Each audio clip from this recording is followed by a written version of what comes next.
Boa noite, iniciamos mais uma edição de Dimensão Total na TV. Nosso programa tem a produção do jornalista Ronald Machado. Hoje aqui no programa, o Dr. Moron Cavalcante, que voltou agora de Cuiabá e de São Paulo, vai falar um pouquinho da sua turnê e do congresso. Foi congresso, né, doutor Moron, que o senhor foi participar? Foi. Falar do congresso. Dr. Moron Cavalcante é médico psiquiatra, professor universitário, antropólogo e escritor. Professor Djalma Pinto, advogado, escritor, professor universitário também, vai falar do livro que ele lançou recentemente. E o Dr. Manuel Fonseca, que está chegando da Argentina, passou um mês fazendo aí a produção do programa direto da Argentina. Vocês vão ver as fotos do Dr. Manuel Fonseca. O Dr. Manuel Fonseca é médico sanitarista e secretário da Saúde aqui da cidade de Fortaleza, poeta, escritor e compositor. Dr. Moron Cavalcante, o programa hoje está cheio de temas importantes, como sempre. Eu não sei se o senhor chegou a ver o juiz federal lá do Distrito Federal, o Valdemar Cláudio de Carvalho. Ele concedeu aí uma liminar que permite aos psiquiatras adotarem a cura gay. O Conselho Federal de Psicologia está recorrendo, inclusive colocando que desde 1990 a Organização Mundial da Saúde retirou do rol de doenças a homossexualidade. O que é que o senhor acha dessa decisão desse juiz?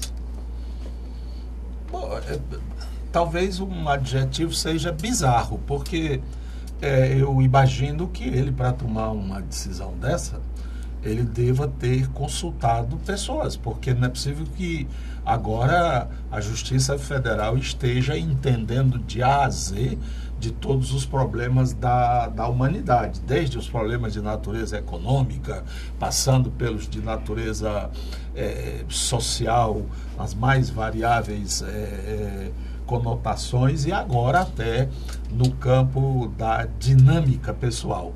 Dá a entender que esse juiz ele mereceria talvez o prêmio Nobel, porque se ele é capaz de entender o que é a cura, ele é capaz de entender o que é a etiologia, isto é, aquilo que causa, aquilo que leva a. E como nós não sabemos até hoje, pelo menos a dita ciência do comportamento, ciências do comportamento, a psiquiatria, a psicologia, a mesma psicanálise, não conseguem entender por que alguém acaba sendo homossexual, e ele sabe, e ele autoriza o tratamento, a cura, então ele merece ser recebido lá no Instituto Karolinska, em Estocolmo, e ser prendado com a medalha do Nobel. Nas entrelinhas, a gente deveria mandar um recado para esse juiz, se manque, doutor. Está entendendo? Porque não é bem assim. Extrapola profundamente do seu métier, né? Porque agora, por exemplo, ele poderá autorizar outros domínios, será? Autorizo que seja processada a cura do câncer, que, por exemplo, um dos cânceres mais violentos, que é o câncer do pâncreas, sim, que uma gororoba tal descoberto lá no interior do Mato Grosso possa ser utilizado como cura. Eu acho que a justiça está indo muito longe na sua preocupação com as coisas dos mortais, sabe? E até porque existem domínios da sociedade que cuidam disso, que trabalham disso. A grande questão da homossexualidade não é trabalhar para cura. Curar o quê? Você vai curar um desejo? Porque a homossexualidade, ela constitui no desejo sexual por alguém do mesmo sexo. Isto não é doença, mas isso não é um transtorno, isso não é um problema mental. O grande problema do homossexual é não poder ser. É não poder ser. E não significa dizer que uma pessoa, por ter um desejo assim, ela seja um bandido, um doente, um transtornado, um não sei o quê. Ele é uma pessoa plena de dignidade como qualquer outra. E não tem o que curar, tem o que respeitar, o que aceitar como realidade. E cabe a ele, homossexual, saber viver no respeito social. Só isso. Não tem que ter essa história de cura. Curar o quê? De quê? Eu vou mudar o desejo de uma pessoa como? Então, o nobre juiz, na realidade, ao invés de ir para Estocolmo, ele deveria pedir emprestado alguns exemplares de Freud, de Kapler, de uma série de outros compêndios de psiquiatria para ele estudar um pouco mais. Dr. Manuel Fonseca, o juiz federal, isso foi o Dr. Manuel Fonseca, uma ação popular.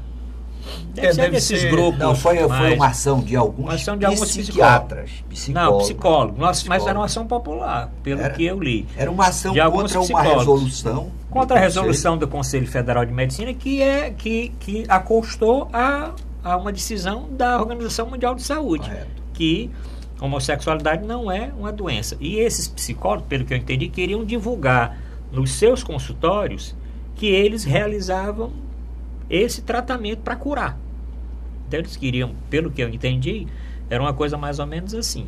Eles queriam ter a permissão de divulgar, né, que existia essa prática para a cura da homossexualidade. Mas vamos ver, doutor Djalma. Não, aí é o seguinte, eu vi, essa decisão foi hoje. Foi sexta-feira, mas a repercussão foi mais hoje, né? Eu vi que realmente alguns psicólogos ou psiquiatras entraram na justiça contra essa resolução. O Conselho Federal de Psicologia. O juiz tinha invocado aí a liberdade. Ele tinha fundamentado a sua decisão na liberdade, que em última análise era o seguinte: aquelas pessoas que não estavam felizes com a opção que realmente adotavam, podiam procurar um médico e tal, e encontrar uma saída para harmonizar-se. Porque eu tenho um respeito muito grande por essa opção sexual das pessoas, porque o Clodovil, que era um cidadão muito inteligente, ele dizia: eu sou assim, não é porque eu quero, não. Eu sou assim, como é que eu vou ser diferente? Aí, quando eu vi esse rapaz fazendo uma revelação na televisão, passei a ter o maior respeito por essa diversidade sexual, porque realmente a pessoa, ela é daquele jeito porque a natureza disponibilizou aquela forma de ser. Então você não pode recriminar a pessoa pela sua opção.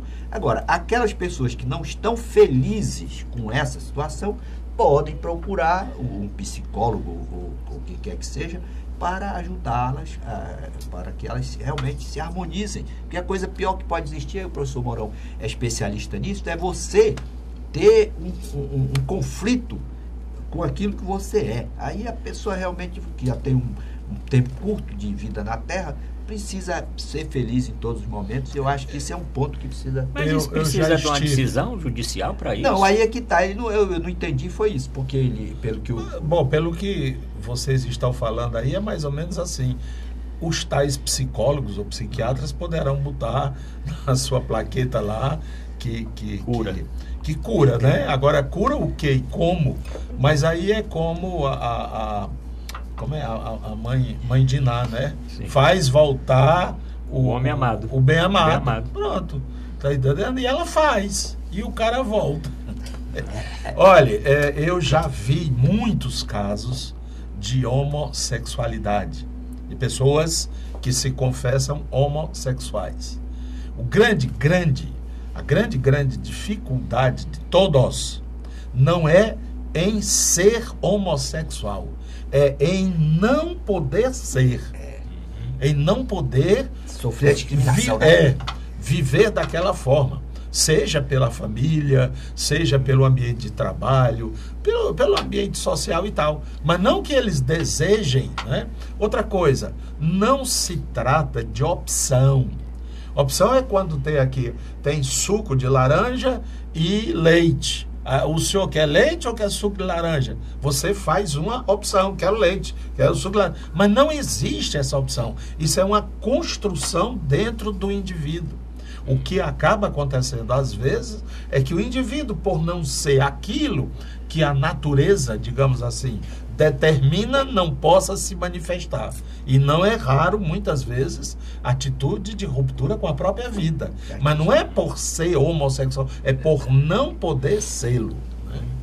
Doutor Manuel Fonseca, e aí? Nós tivemos há um tempo atrás uma discussão a respeito disso, né? Inclusive envolvendo deputados, né? Alguns deputados mais conservadores, mas eu lembro que um ano ou dois atrás, inclusive envolvendo aquele senador Magno Malta e outros deputados, acho que Bolsonaro e outras personalidades aí com relação a essa discussão, e aquele Marco Feliciano, né? Para o Marco Feliciano começou mais radical, Marco Feliciano, que queria curar.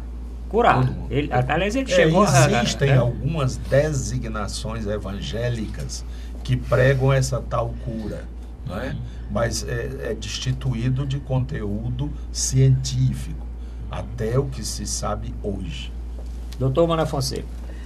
Bom, normalmente, quer dizer, essa proposta de cura gay vem das religiões mais atrasadas, fundamentalistas, que não aceitam que isso é uma coisa natural. Eu estou estranhando porque não está claro se o Conselho Federal de Psicologia entrou contra o juiz. Contra a decisão do juiz. Não foi lá os psicólogos que fizeram. Não, alguns psicólogos que promoveram a ação. Alguns psicólogos promoveram a ação. Não, psicólogos. A matéria fala em psicólogos e Conselho Federal de Psicologia. O Conselho Federal de Psicologia quer manter a sua resolução e manter o que é sabido. Contra exatamente a decisão do juiz. Deve estar indo para a segunda instância, né, professor Djalma? Tribunal. Tribunal para recorrer com relação a essa decisão. A decisão do juiz está... Eu analiso, sabe, Arruda, nesse contexto geral que a sociedade está passando. Sim. Por exemplo, nós recentemente foram quadros presos. Nunca vi um quadro preso. Mas eu vi lá, chegou um policial e mandou retirar o quadro. Eu vi o rapaz embalando o quadro para não ser danificado, e o policial levou para a delegacia. Então tá uma intolerância na sociedade assim, inexplicável, beirando a um certo fascismo, do ponto de vista das relações humanas. O juiz atendeu a alguém que solicitou. É lamentável que ele tenha atendido, porque ele deu como se, não, vocês têm razão. Quer dizer, mas alguém disse, olha, isso aqui está certo. É lamentável que se forem profissionais da área de saúde, é lamentável. Se forem pessoas relacionadas com a religião, é mais lamentável ainda. Porque aí você está misturando a questão das relações humanas com a questão religiosa. Então nós não podemos concordar com isso. As pessoas têm a liberdade de praticar o que eles acham que é correto do ponto de vista da sua consciência. Então a sua orientação sexual é determinada socialmente, é claro, também, mas também tem uma questão pessoal, que as pessoas têm o seu componente que faz com que eles tenham uma atração pelo mesmo sexo. Isso tanto do ponto de vista dos homens como das mulheres. As mulheres também, tem muitas mulheres que são lésbicas e tem os homossexuais masculinos. Então a cura gay, de um tempo atrás, era Marcos Feliciano que estava propondo isso. Lembrei. Que era como se ele pudesse, através da religião, expulsar o demônio, o demônio que estava no corpo daquela pessoa, parecido com a questão das bruxas no tempo da Inquisição. Que eles diziam que as mulheres eram possuídas do demônio e teriam que ser expulso o demônio para que elas fossem libertadas. Como ele não encontrava demônio nenhum, geralmente elas queimavam as mulheres, basicamente que as mulheres ou que eram muito bonitas ou que tinham um sinal diferenciado, ou que criava um gato, ou que fazia curas né, com outras pessoas, tinham o dom da cura. Então, essas mulheres foram muito perseguidas. Agora, a discriminação está sendo contra os homossexuais, né? Então, está dentro de um processo geral da intolerância na sociedade, que nós temos que superar isso, né? Essa história da arte foi um negócio terrível. Já que né? o senhor está falando, eu vou colocar isso na mesa aqui. É aquela exposição do Banco Santander em Porto Alegre, né? Isso. Então, já que o senhor começou, o senhor vai continuar. Pois é, depois eu vou escutar o doutor Mourão e o professor Djalma Pinto. A exposição do Santander, quer dizer, foi uma pressão o Ayrton vai colocar algumas fontes. MBL, né? MBL. Uns garotões do MBL achou que um quadro que teoricamente estava denunciando a pedofilia, ele estava divulgando, incentivando a pedofilia. Era um quadro crítico da pedofilia. E tinham grandes expositores, né, renomados do país que estavam nessa exposição.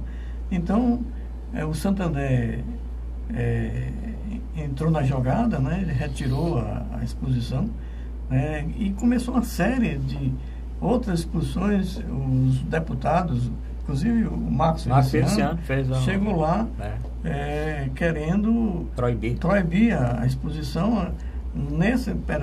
Parece que era no São Paulo, o curador parece que era mais firme, né, e mandou ele passear, né, que a arte que entendia era ele, né, então não permitiu nem a intervenção desses deputados na exposição de São Paulo.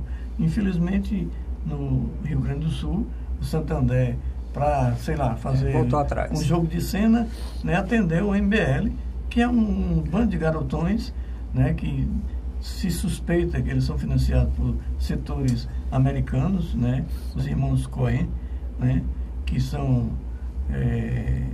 financiam ações contra os interesses dos países e em benefício do grande capital. Então, ele atendeu a eles. E, de repente, uma exposição inteira foi fechada, porque uns garotões achou que determinado quadro é o que uma pessoa estava expondo. Inclusive, até aquele cara meio, assim, destemperado, né, que é aquele Carvalho, né, um comentarista aí. E diz o seguinte, Reinaldo Azevedo. Que ele diz o seguinte: olha, um quadro é um quadro, é uma figura. A figura não comete crime, né? Quem comete crime é quem faz a pedofilia, né? Então aqui é arte, né? Então eu não posso dizer que essa galinha põe ovo, né? Porque a galinha choca aqui do Xadá, né? Isso aqui é uma figura, uma coisa. Então, outra coisa é a pessoa praticar o ato, né? Mas a arte, ele expressa o que acontece na sociedade, ou de uma forma para denunciar, ou para fazer, meditar, assim, no sentido do debate, ou para simplesmente colocar uma coisa bela que traga prazer para as pessoas verem, né? Então, um quadro não pode cometer um crime, né? Não pode ter a pedofilia, quem faz são as pessoas, não são a arte. Então, nós estamos vivendo num momento de grande intolerância no país, né? Eu espero que a gente consiga superar. Às vezes, geralmente, quando existe uma exacerbação da violência, isso às vezes gera uma coisa nova. Eu espero que isso possa acontecer, mas nós estamos numa situação no país muito difícil. Censura a arte, agora a cura gay que estão propondo, né? A intolerância com a questão dos negros, a intolerância com... Tem a escola sem partido. Não sei como é isso, né? Pois é, um absurdo, né? Quer dizer, não quero que se discuta nada sobre a sociedade, porque isso pode ser, né, a partidarização do debate, né? Mas deixa eu saber do professor Djalma. Professor Djalma Pinto, esse quadro, ele pode ser preso? Olha, qual é o limite da liberdade? Lá na Declaração Universal dos Direitos do Homem e do Cidadão, de 1789. A sua liberdade vai até o momento que você não causa dano ao outro. Então, enquanto não causar dano, a arte é uma expressão subjetiva, né? Você busca a emoção estética, a emoção do belo. É interessante aí nessa exposição, porque o patrocinador, o Banco Santander, tanto ele sofreu crítica quando tirou dos que contestaram e dos que aplaudiam, porque ele tirou e os que aplaudiam ficaram indignados, mandaram tirar a conta dele, de lá do banco. E os que... um lado e do outro. Ele perdeu pelos dois lados. Aí o que é que se busca? Eu acho que nós temos que ter realmente a plenitude da liberdade com essa limitação. Não causou dano, causou. Então tem que ter uma certa cautela.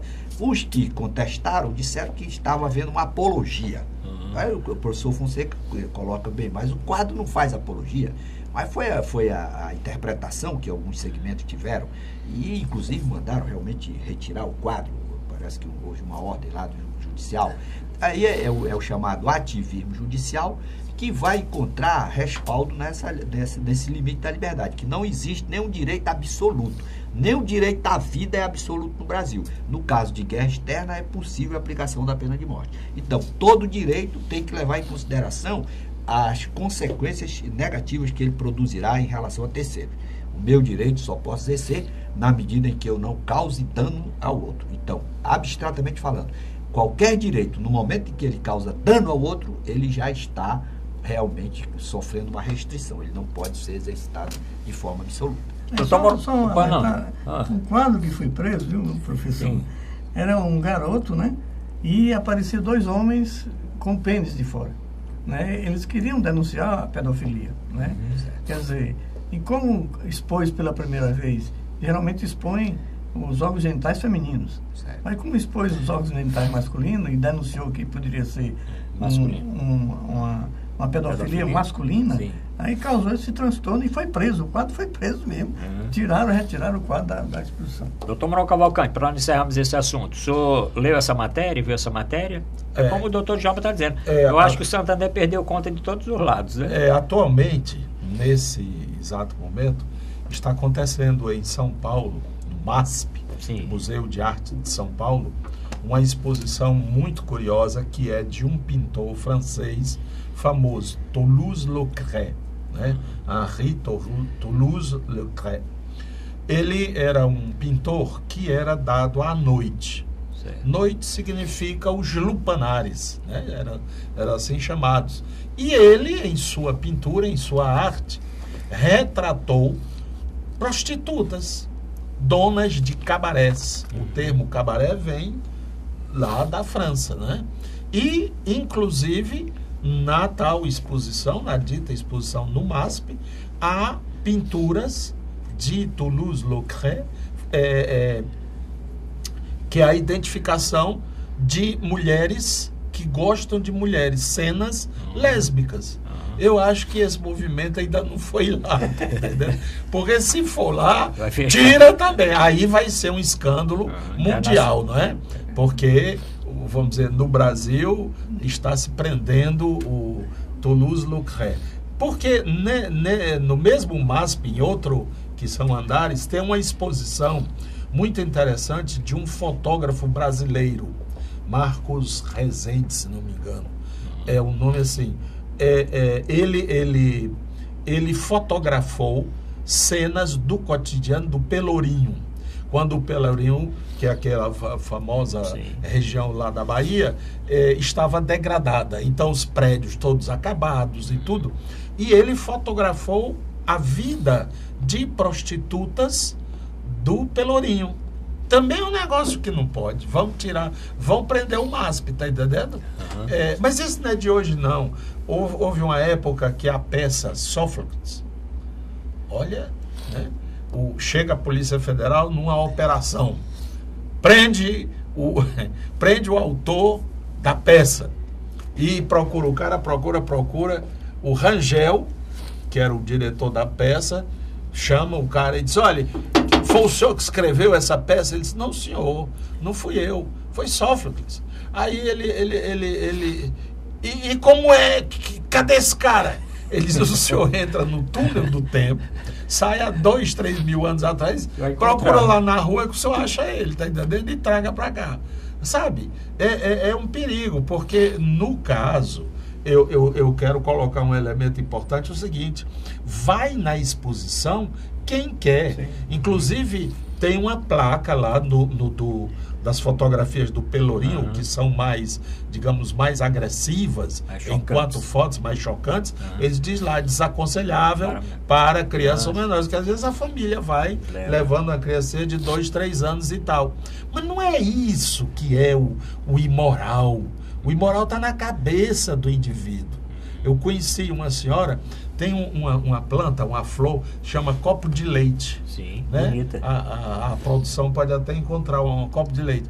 E essa senhora de 60 e tantos anos, toda a vida que ela via, ela quebrava a ponta do bico. Diabo imoral, tá entendendo? Mas na cabeça dela, aquela ponta da flor era outra coisa. E ela realmente, na sua censura, ela não tinha outra pipoca nela. Quebrava o talo da flor. Então, o ridículo está na cabeça de cada um. Bom, estamos terminando o primeiro bloco. Não saia daí. Segundo bloco, vamos continuar debatendo os temas da semana. Voltamos já.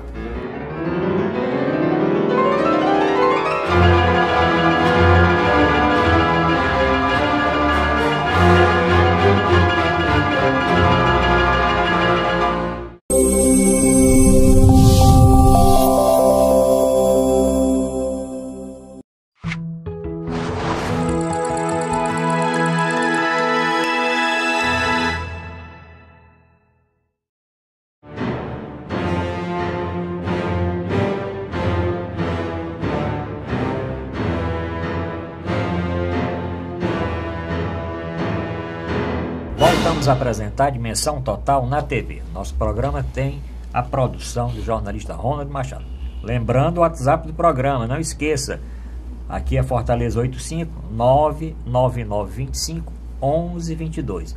Lembro também o nosso portal na internet, portalarrudabastos.com.br, o telespectador assistir os programas anteriores. Dr. Mourão Cavalcante, o general Antônio Hamilton Martins Mourão, não sei se o senhor conhece, doutor Mourão, general do Exército, fazendo aí uma participação, sei lá, se era um discurso, uma intervenção, numa loja maçônica do sul do país, disse o seguinte, que se as instituições não solucionarem o problema da corrupção do Brasil, se o judiciário não resolver, o Exército vai intervir. E aí, doutor Mourão? Bom, eu espero que isso seja só ele falando, né? Porque o que nós temos visto ao longo de toda essa crise brasileira é que os membros das Forças Armadas, sobretudo os estamentos mais superiores, eles têm mantido uma reserva quanto a se pronunciarem sobre a crise. Óbvio que os serviços de informação dessas Forças Armadas, eles estão produzindo material para os seus estados superiores, não é?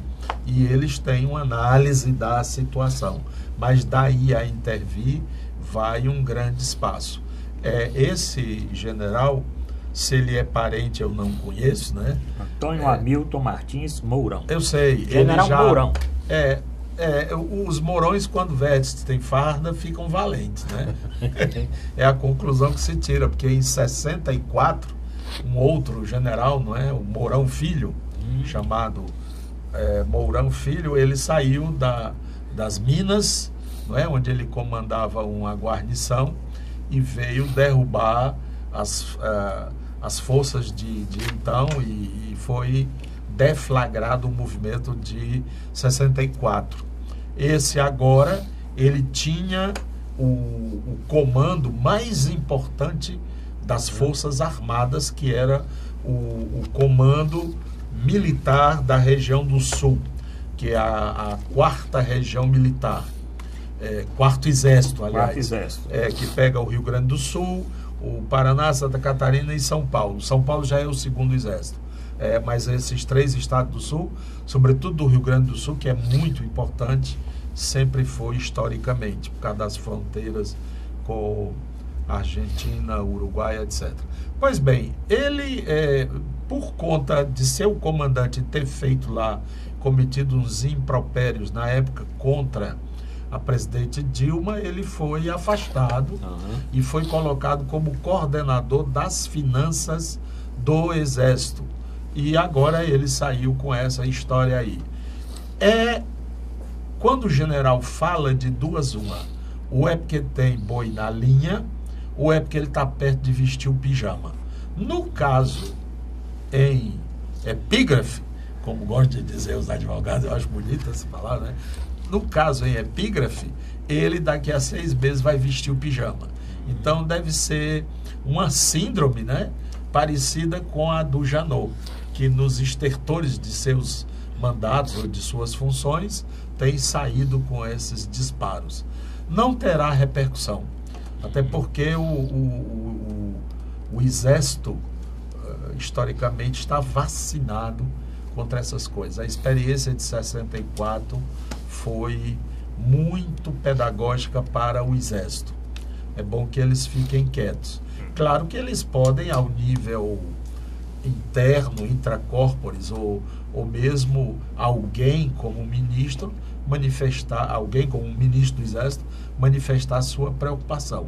E é bom que eles fiquem na deles, como nós próprios, cidadãos brasileiros, estamos inquietos, mas não querendo impor rumo à nação.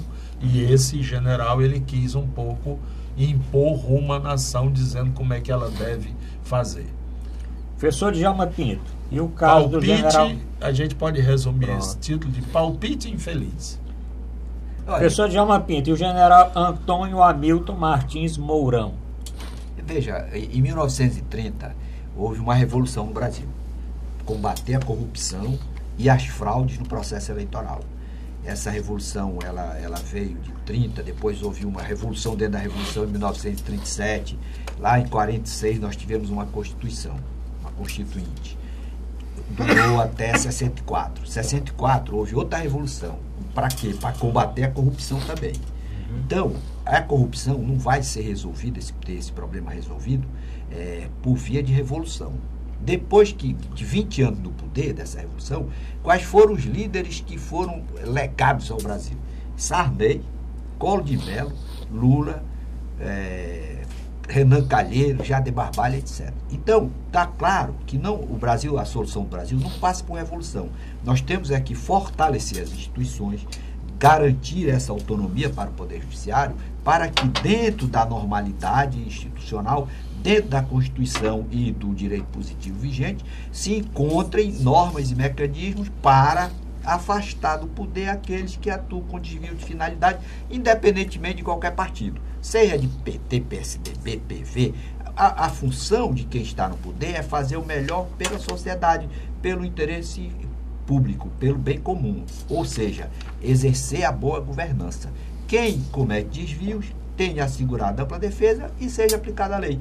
Com isso, nós vamos dar um salto gigantesco para nos tornarmos uma nação que consagre a impessoalidade e vai garantir a igualdade e a prosperidade. O que nós temos realmente que combater no Brasil é a desigualdade, que é muito gritante. Nós temos que melhorar a nossa educação, a qualidade da nossa educação, e também garantir a impessoalidade, que a lei valha para todos.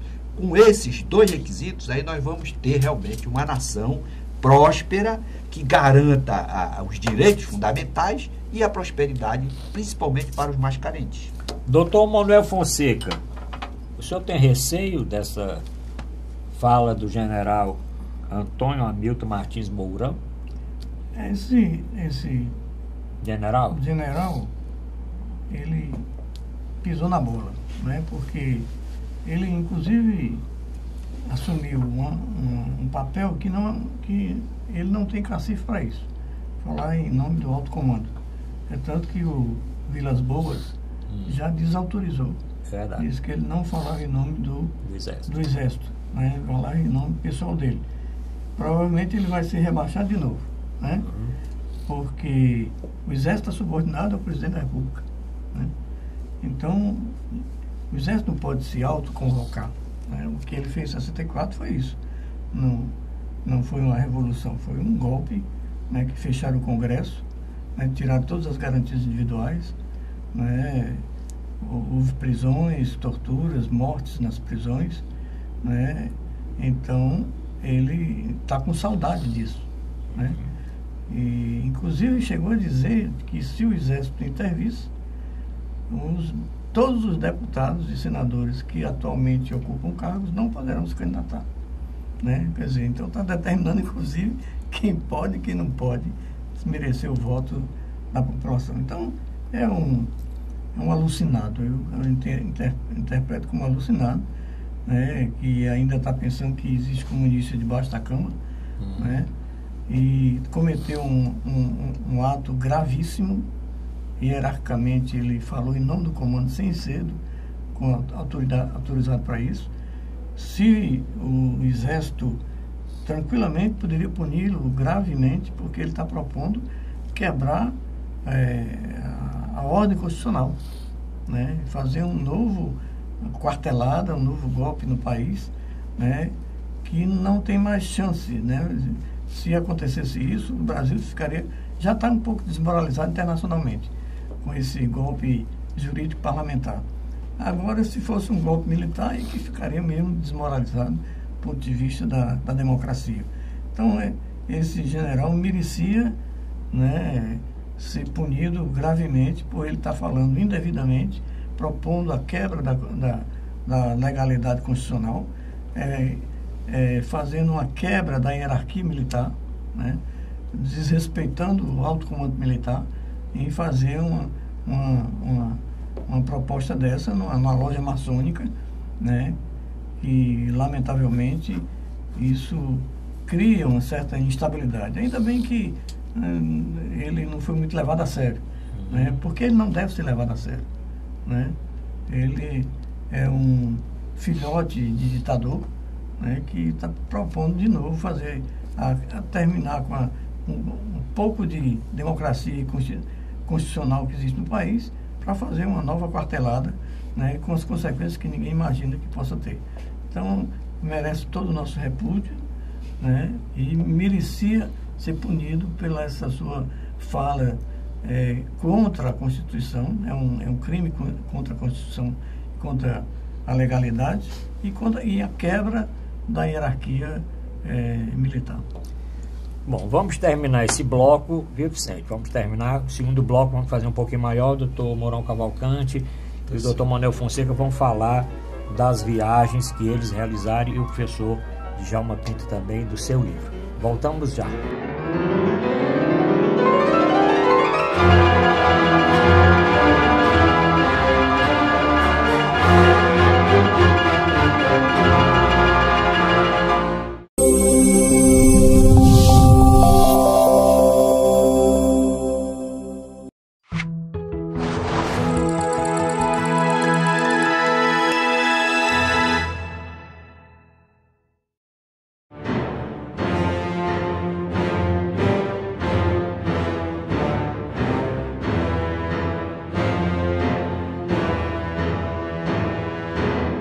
Vamos apresentar a Dimensão Total na TV. Lembro novamente o WhatsApp do programa, aqui é Fortaleza 85 99925 1122. Encaminhe a sua mensagem, comente os temas aqui debatidos. Lembro também o nosso portal na internet, portal@arrudabaixos.com.br, para que o telespectador reveja os programas anteriores.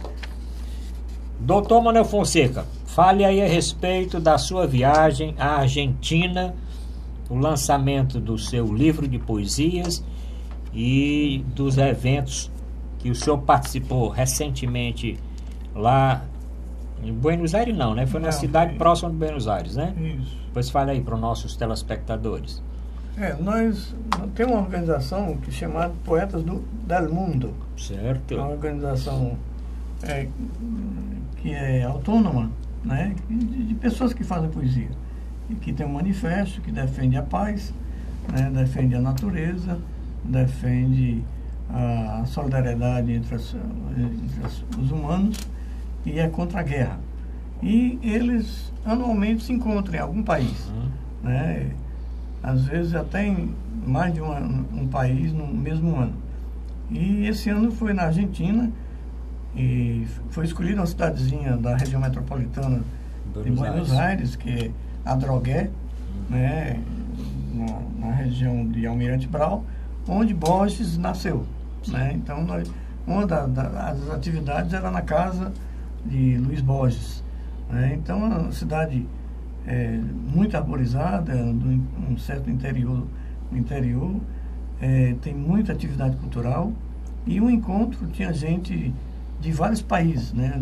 Particularmente da América Latina, né? Da Chile, própria Argentina, República Dominicana, tinha outros países da América Latina, e tinha um poeta iraquiano, né? Diferente, né? Ele é iraquiano, americano, e as poesias ele recitava em árabe, né?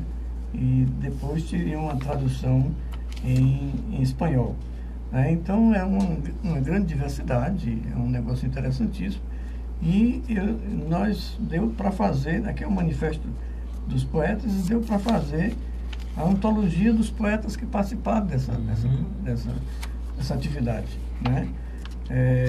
Tem alguns poemas nossos, um é exatamente sobre poetas do mundo, né, como se fosse o hino dos poetas do mundo, e tem de várias pessoas do mundo inteiro, né? É um movimento interessantíssimo, serviu inclusive para quase como que reanimar os poetas da localidade. A participação foi muito grande dos poetas de Adrogué, né? Eles reencontraram velhos amigos, então foi uma coisa interessantíssima. E lá nós também lançamos um CD de poesias, né? Cantos e Encantos, né? Esse CD tem algumas poesias que foram fazendo parte da antologia. É um movimento, né, que acho que o Mourão, o professor podem participar, é aberto, né? O próximo encontro vai ser no próximo ano, vai ser em Paraty. Esse encontro vai ser brasileiro, né? Então, isso daí de Paraty, nós queremos que... Paraty nós vamos lá, né? Podemos ir. Professor Fonseca, qual é a avaliação dos poetas do mundo sobre essa crise com a Coreia do Norte?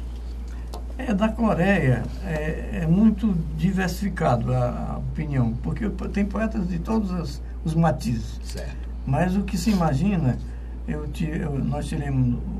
O que se discutiu mais foi sobre a situação do próprio país, do Brasil e da própria Argentina, que estão muito semelhantes. Certo. Né? Lá está havendo reforma trabalhista também, tirando direitos. Agora, na Coreia do Norte, eu vi um documentário dizendo que o massacre que houve no tempo da guerra contra os coreanos foi de tal monta, né, que se criou quase na essência do povo coreano, uma resistência contra os americanos, né? Não o povo, ele inclusive diz que não são contra o povo americano, são contra os governantes americanos. Então, o que eles estão dizendo é que eles estão se preparando para se defender, né? Como tem vários países que têm armas nucleares, vários países, né? Então, é claro que nós defendemos a paz, não queremos que isso chegue a um ponto de haver um confronto, né? Porque milhares de pessoas irão morrer, e isso, né, não será bom para a humanidade. Ninguém sabe nem as proporções que isso possa acontecer, porque certamente as outras grandes potências vão tomar partido, e necessariamente não vai ser do lado dos Estados Unidos, né? Porque tem a questão do Oriente, né? Tem a China, tem a Rússia, né? Então, o melhor é que se houvesse um entendimento e evitasse estimular o ódio, estimular o conflito, e sim buscar a paz, que é isso que o povo médio coreano quer, viver em paz, né? Isso é o que a gente viu no documentário que tem sobre isso. Doutor Mourão Cavalcante, e a sua ida a Cuiabá? O que é que o senhor trouxe de novo para os nossos telespectadores dessa sua passada em Cuiabá? A cada 3 anos, a chamada Pastoral Familiar da CNBB, que ao nível nacional, ela realiza um encontro, um congresso da Pastoral da Família da CNBB. E desta feita, esse ano foi na cidade de Cuiabá, que é a capital do Mato Grosso. O Mato Grosso foi dividido, né, antes da Constituição já estavam os processos de separação. Tem então o Mato Grosso, eles não quiseram assumir do norte e do sul, é Mato Grosso e Mato Grosso do Sul, para dar a entender que um foi tirado do outro. E em Cuiabá, que é uma cidade hoje de uns 400, 500 mil habitantes, acolheu mais de 1.500 pessoas, a maioria casais, que vieram de todos os cantos do país. E nós participamos, eu digo nós, minha esposa, Zilma Gugel Cavalcante e eu, nós participamos desse congresso quando nós falamos sobre o idoso na família. O papel do idoso na família, seja enquanto ainda casal, seja na viuvez ou separados, e essa dimensão de viver na própria casa, que sempre foi o tal do lar, do casal, né? O aspecto de dois grandes ou relevantes processos. Um é o da aposentadoria, quando o homem e a mulher, o homem ou a mulher voltam para casa, agora com mais tempo em casa, e também o processo da saída dos filhos, a história do ninho vazio, o que faz com que aquele casal volte a ser novamente casal.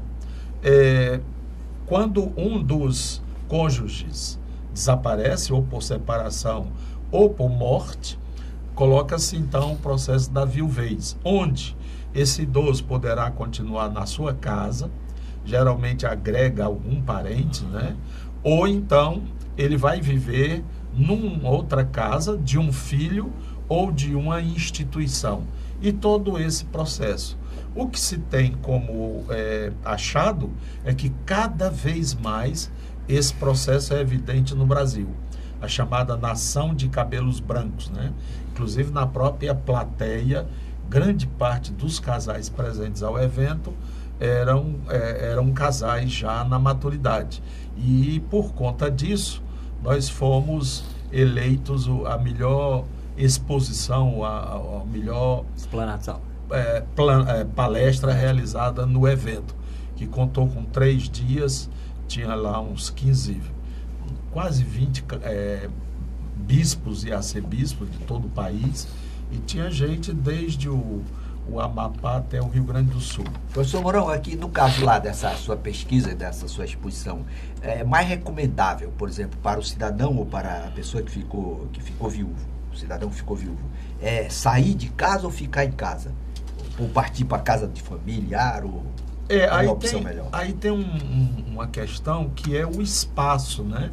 O espaço fica grande. Às vezes, por exemplo, o casal tinha 4, 5 filhos. Aí ficam eles dois quase que brincando de esconde, né? Onde é que tu tá? Estou aqui. Aqui aonde? Aqui. Não é? Aí, às vezes, até por pressão dos herdeiros, mamãe, essa casa está muito grande para a senhora, vamos vender, a senhora vai morar num apartamento. Isto, às vezes, é perigosíssimo, porque árvore velha ninguém transplanta, né? Tira de um canto para botar para outro.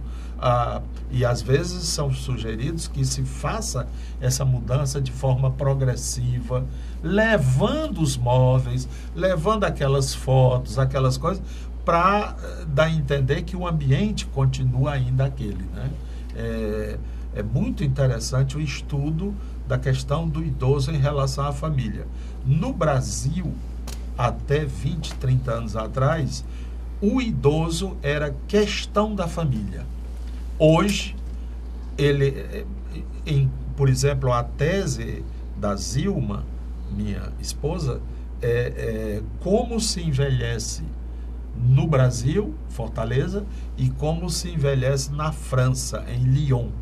E a ideia era essa. Aqui no Brasil, em Fortaleza, o idoso era acolhido por alguém da família, ou alguém da família vinha morar com a mamãe, etc. Na França, em Lyon, não, era o Estado. O Estado se ocupava. E eles faziam o esforço para que o idoso fosse preservado na casa. Então eu recordo muito bem que tinham, por exemplo, assistência domiciliar. Toda semana ia um assistente social, uma enfermeira, cuidar daquele idoso.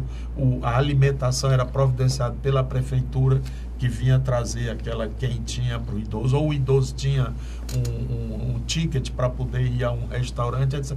Preservar o máximo de tempo possível o idoso em casa, né?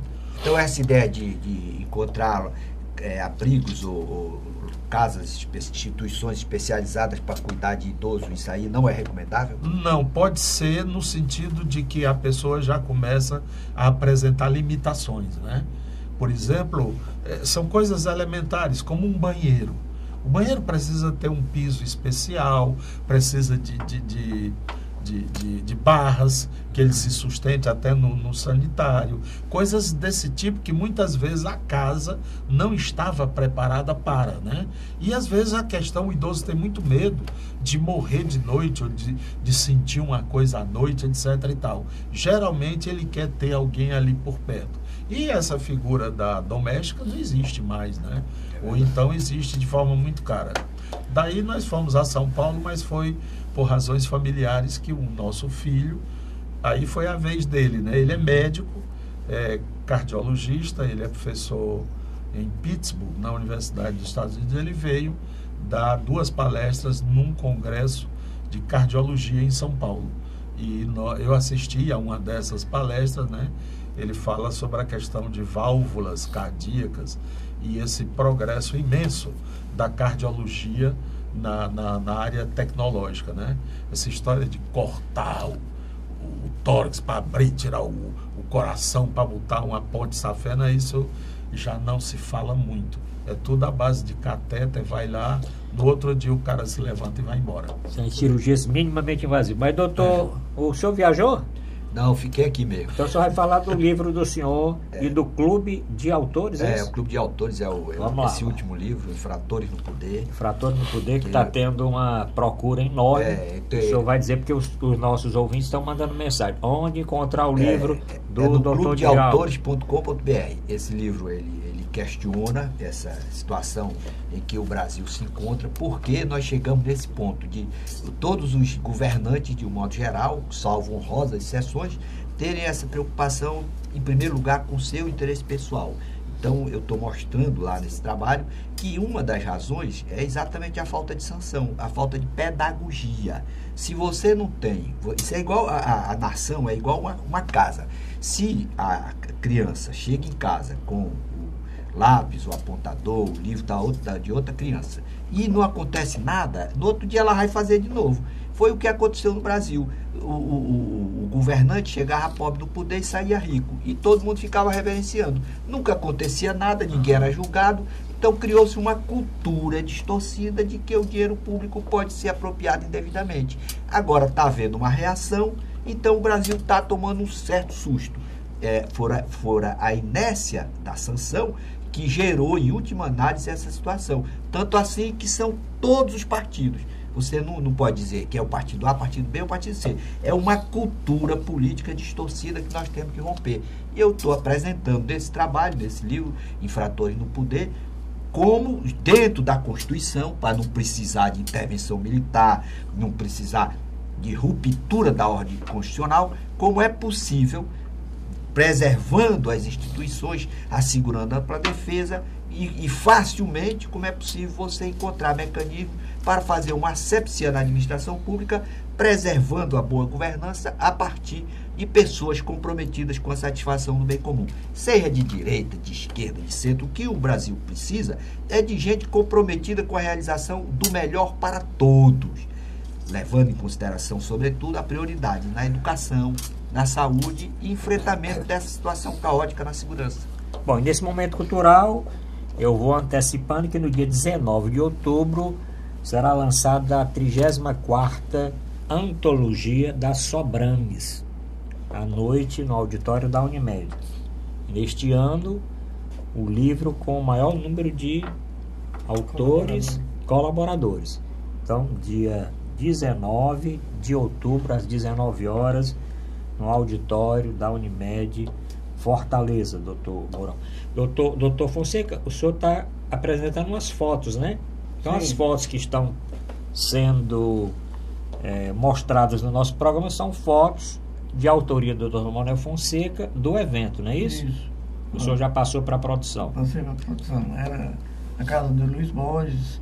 É um evento também que houve de vários poetas que foram à Biblioteca Nacional, né, que atendeu a mais importante biblioteca de Buenos Aires, e os eventos acontecidos, né? Nós praticamente todos os eventos eram poetas recitando poesias, né, argentinos e dos outros países da América Latina. Foi um congraçamento muito interessante. Bom, nessa parte final do programa, atendendo o nosso telespectador que encaminhou as mensagens pelo WhatsApp.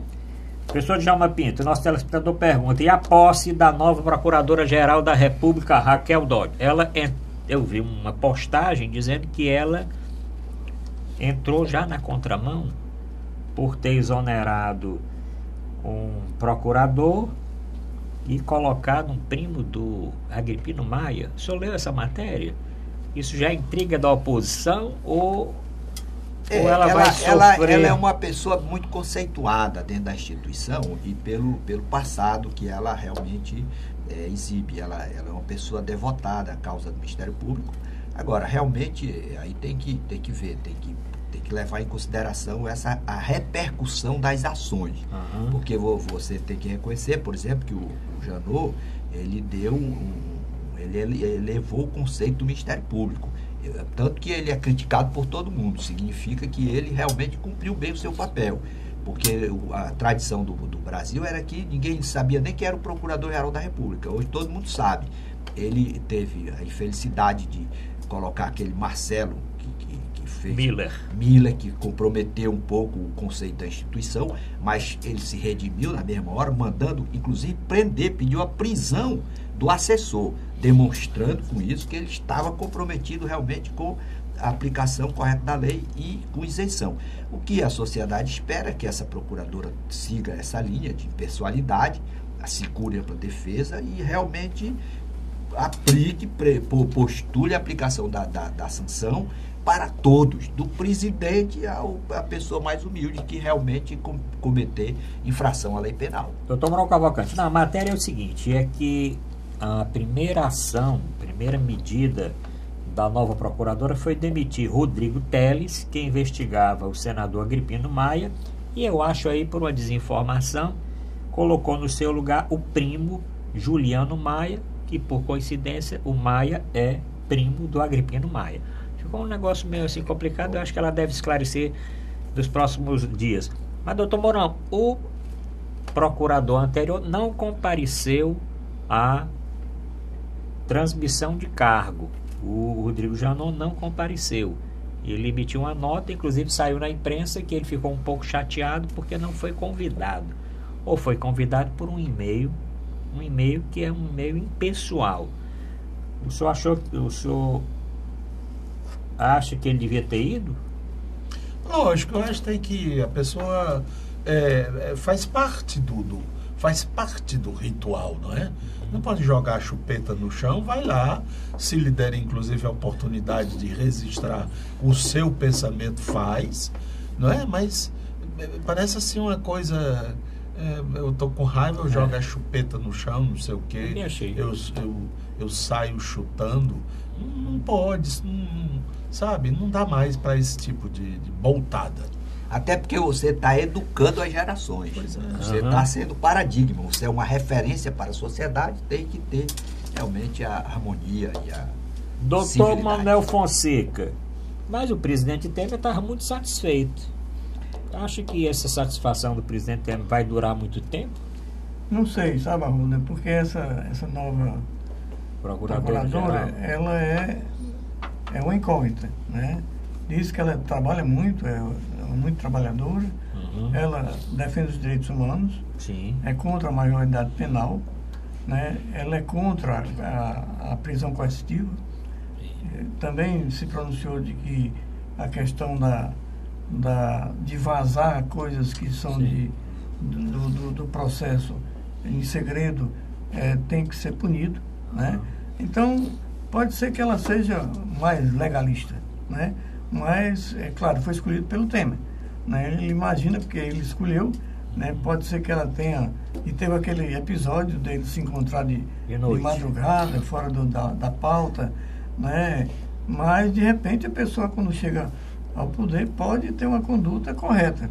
Então, ela ainda não podemos dizer que ela vai prevaricar. Não. Pode ser que seja uma alternativa de chamar, inclusive, a atenção para voltar ao poder judiciário e, particularmente, a Procuradoria, que é da defesa da sociedade, seja a defesa da sociedade, e não do interesse de grupos, né, que têm interesses pessoais na República.